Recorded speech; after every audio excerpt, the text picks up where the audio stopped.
1, 2, 3, go! Magandang araw sa inyong lahat. Ako si Renz Tuazon at ako ang inyong host. At ngayong araw, napakainit. Kasama ko ang aking mga travel buddies na sina Kyla, Sherilyn, Reynold at Charles. At ngayon, lilibutin natin ang Malolos pero may twist. May twist? Oo, meron. Sa paglalakbay natin sa Malolos, may itinago kong 7 mga letra na dapat ninyong hanapin. 7 letra? Oo, 7 mga letra. Kaya ano pang hinihintay nyo? Para na sa Malolos!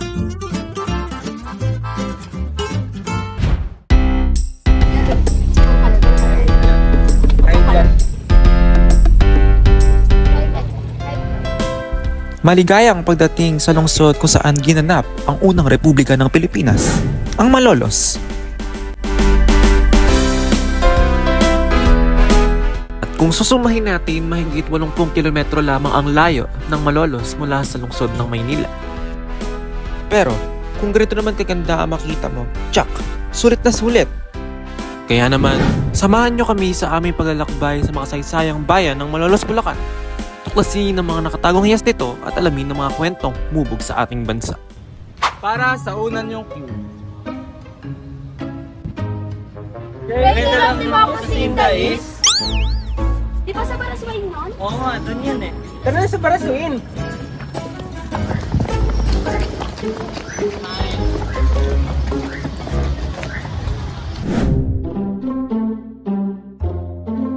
Dito sa Malolos City, kabisera ng Bulacan, makikita ang binansagang Cradle of Democracy in the East o tuyan ng demokrasya ng silangan. Ito ang Baraswain Church. Ang bawat bahagi at disenyo ng simbahan ay naging saksi sa kapanganakan ng unang Republika ng Pilipinas. Dito sa simbahan ng Baraswain, naganap noong ika-15 ng Setyembre 1898 ang pagbubukas ng Kongreso ng Malolos. Ito yung gathering ng mga delegado na itinalaga ni General Emilio Aguinaldo para magbalangkas ng saligang batas ng Pilipinas. Alam niyo ba kung ilang taon nang nakatayo ang simbahan na ito? 300? 120. Baka 500. Mali! Ang sagot ay 136 years old. Grabe no, ang tanda na pala ng simbahan na to. Mas matanda pa sila sa lolo ng lola ko. Ano naman kaya nangyari dun sa ating mga travel buddies? Nahanap na kaya nila yung unang letra? Asa kayo yung letrang yun? Baka nandito sa ilalim ng kotse. Kaya yung letra na yun? Baka nandito sa damo. Wala naman dito eh. Tignan ko nga. Wala naman dito. Kanina pa kami naghahanap dito sa Baraswain. Pagod na kami. Nasaan kaya yung unang letra? Nasaan kaya yung unang letra? Oh! Guys! Nandito yung unang letra! Ayun at nahanap yun na ang unang letra. Handa na ba kayo sa pangalawa niyong destinasyon? Yes! Dahil handa na kayo, ito na ang pangalawa. Tatabi ng Baraswain Church? Ayun.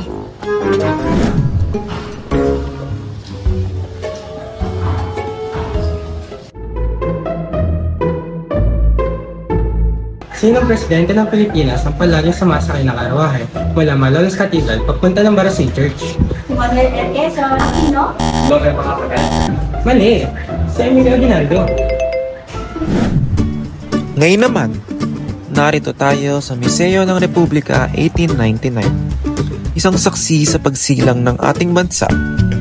Sa loob ng mga pader na ito, makikita natin ang mga bagay na nagpapaalala sa mga pagsisikap at pagsasakripisyo ng ating mga ninuno upang makamit ang kalayaan. May tanong ako sa inyo. Ano nga ba ang kahalagahan ng Malolos Congress? Ang Kongreso ng Malolos ay isang mahalagang bahagi ng kasaysayan ng Pilipinas. Ito ang unang pambansang asambleya ng bansa na nagtipon upang bumuo ng sariling konstitusyon at pamahalaan. Ang Kongreso ng Malolos ay nagpapakita ng pagnanais ng mga Pilipino para sa kalayaan at ang kanilang kakayahan sa pagpapatakbo ng isang bansa. Sa anong pera nga ba natin makikita ang Baraswain Church? Sa 10 peso bill. Nagtataka ka ba kung bakit kasama sa disenyo ng 10 pisong papel ang Baraswain Church? Dahil ang pinakamahalagang pangyayari noon ang siyang inilalagay sa mababang denominasyon o halaga ng pera. Nang sa ganon ay mas nahahawakan at nalalaman ito ng mga Pilipino. Kaya pala nasa piso natin ang pambansang bayani na si Jose Rizal. Guys, hanapin na natin isang letter. Kaya yung nakatago. Katabi daw ng Baraswain. Katabi daw yung ng Baraswain. O, dito sa hanapin na. Saan kaya? Saan kaya? Saan? Iwalay ka sa akin. Okay, guys. Ayun! Ito. Ito ang letra.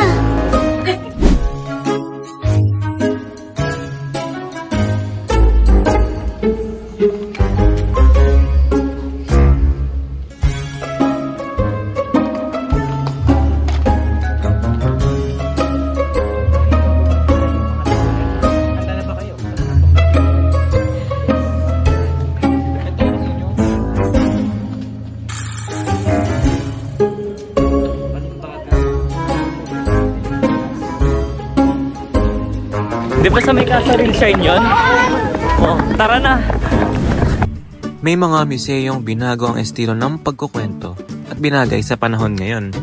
Bago maging museo, idineklarang National Shrine ang Casa Real dahil ito ang nagsilbing pambansang palimbagan o printing press ng unang republika.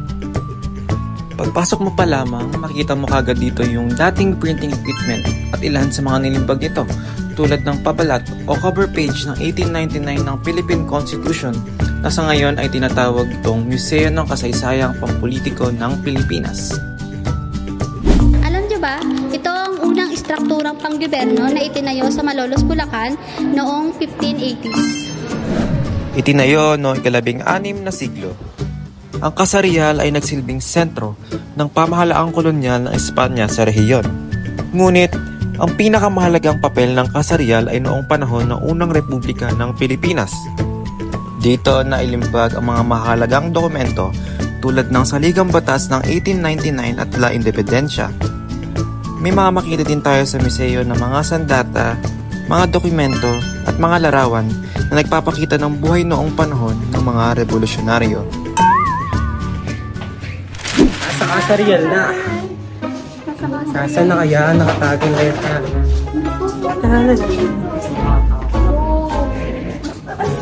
Uy! Ano yan? No! Uy!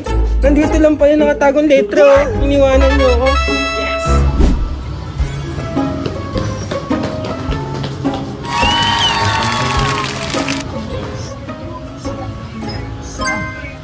Palakpakan ninyo inyong sarili. At dahil nahanapin niya ang kanyang letra, handa na ba kayo? Ay dapat na letra. Handa na. At dahil handa na kayo, ito na ang apat na. Saan yung pala sa lupang mo? Ay, hindi na 1898, 1899. Basta katibig yun? Oo!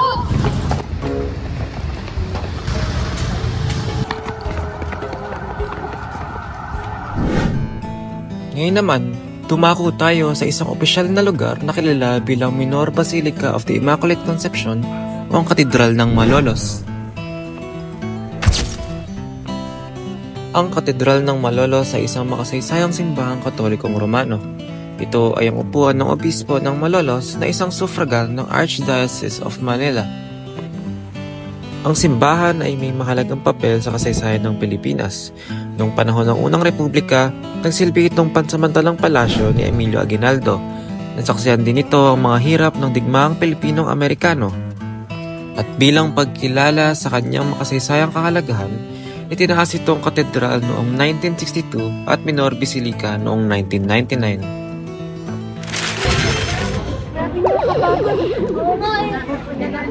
Grabe ang init ang nilakad natin. Hanapin na natin yung susunod na letra. Tara!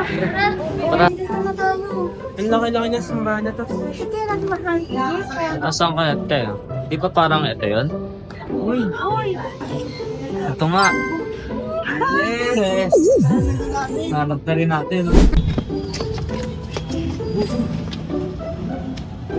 Letra. Kunwari sa inyo, mukhang pagod na kayo ah. Okay. Kayo mag-alala, yung susunod na pupuntahan natin, sure na sure ako, mawawala yung pagod nyo at mabubusog din kayo. Kaya ano pa hinihintay nyo? Tara na! At dahil gutom na kami, dumako naman tayo dito sa Barangay Santo Rosario sa Malolos. May isang tindahan na nagbebenta ng isang kakaibang delikasi na mahigit 200 taon na. Ito ang sikat na Mercy's Empanada de Kaliskis. Kilala ito sa malutong at parang isdang kaliskis na kwarta nito. Ang masarap na palaman nito ay kadalasang gawa sa karne at gulay.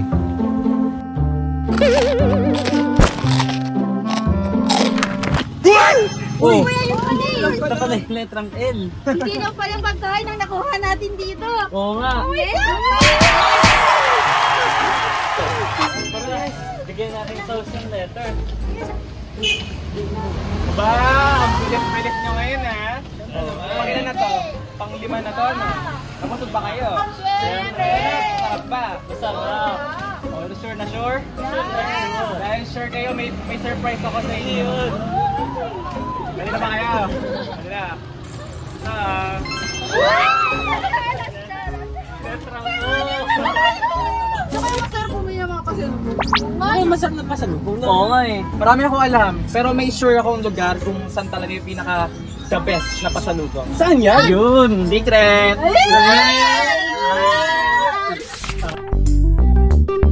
Ngayon naman, sumiglit tayo dito sa Eurobake. Alam nyo ba na ang Eurobake ay nagsimula bilang isang maliit na bakery na tinatawag na Panaderia La Concepcion noong 1945. Pero, pagdating ng 1982, ito ay naging Eurobake. Pagpasok mo pa lamang sa Eurobake ay makikita mo na ang mga bagong lutong tinapay gaya ng ensaymada, hopya at marami pang iba. Pero, ang pinakasikat sa kanila ay ang inipit dahil dito, itinuturing na pinagmulan ang inipit. At pagkabili ng ating travel buddies, sila ay umuwi na kagad para dalhin sa kanilang pamilya ang pasalubong. Pero, parang may nakalimutan sila, no? Ano kaya yun? At dahil nga natapos na ang ating travel vlog, nag-usap-usap ang mga travel buddies. Nag-share ng kanilang mga paboritong karanasan na nangyari, mga alaala na di nila makakalimutan. Pero, natapos na nga ba talaga?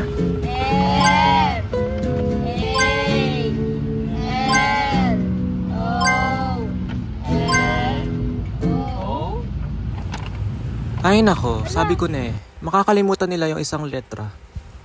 Pero wait lang, isa pang trivia. Nasaan ang nawawalang letra? A. Naiwan ni Reynold sa Egypt. B. Pinatong ni Kyla sa museo. C. Naiwan sa bahay. Or D. None of the above. Para malaman ninyo ang sagot, panoorin nyo to. At dahil nga alam kong excited na sila umuwi, kinausap ko yung tindera sa Eurobake na ilagay na niya yung letra dun sa pasalubong nila. Sigurado ako, makakalimutan na nila yon.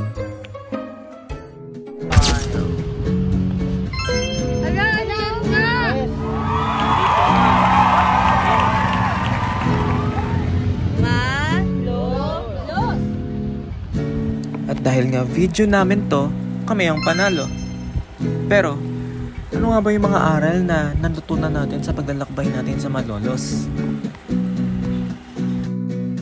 Ang pagbisita sa Malolos ay hindi lamang pagliliwaliw, kundi isang paglalakbay sa ating kasaysayan. Sa pamamagitan ng personal na karanasan, mas naunawaan natin ang kahalagahan ng ating pinagmulan at kung paano nabuo ang ating bansa. Ang mga lugar at tradisyon dito ay nagsisilbing paalala ng ating kultura at pagkakakilanlan bilang mga Pilipino. Ang paglalakbay sa Malolos ay isang paglalakbay sa ating nakaraan. Dito, sa bawat sulok, makikita natin ang mga bakas ng ating kasaysayan. Mula sa mga makalumang bahay hanggang sa mga simbahan, bawat bato ay may kwento. Ang pagtikim ng kanilang mga pagkain ay parang pagtikim ng ating kultura. Sa Malolos, hindi lang tayo turista. Tayo ay mga Pilipinong nagbabalik tanaw sa ating pinagmulan. Bilang isang Bulakenyo, ang pagbisita sa Malolos ay parang pag-uwi sa pinagmulan. Dito, nararamdaman natin ang isang malalim na koneksyon sa ating kasaysayan at kultura. Sa bawat sulok ng lungsod, may kwentong nagpapaalala sa atin kung gaano kayaman ang ating pamana. Sa aming paglalakbay sa Malolos, Bulacan, hindi lang kami nakakita ng magagandang tanawin, kundi nakabisita rin sa mga makasaysayang pook. Ang bawat sulok ng lungsod ay nagkukwento ng ating nakaraan, nagpapalalim sa aming pag-unawa sa kasaysayan ng Pilipinas. Higit pa rito, na-appreciate namin yung kultura at ang pagiging makabayan ng mga Bulakenyo. Hindi namin naakalain na ang simpleng pagbisita sa Malolos ay magkakaroon ng malaking epekto sa amin. Akala namin puro mga lumang gusali at makasaysayang kwento lang ang makita namin. Pero nagkamali kami. Sobrang ganda ng lugar. Parang binuhay ang nakaraan sa harap ng mga mata namin. Habang naglalakad sa mga kalye, parang naramdaman ko ang espiritu ng mga bayaning nakipaglaban para sa kalayaan natin. Ang bawat letra ay kumakatawan sa isang bagong simula, isang bagong kabanata. Sa paglalakbay natin sa Malolos, nakita natin kung paano nagbabago ang mga letra, nagsasama-sama at bumubuo ng mga bagong salita. Ganon din ang buhay. Sa bawat paglalakbay, tayo ay nagbabago, lumalaki at natututo. Tulad ng mga letra na bumubuo ng isang salita, ang bawat karanasan natin ay nagdadagdag sa ating pagkatao. Sa bawat pagbisita natin sa Malolos, nasusulat tayo ng isang bagong kabanata sa ating sariling kwento. Kaya kayo, ano ang mga bagong letra ang nais nyong idagdag sa inyong kwento? At anong mga kabanata ang nais mong buksan?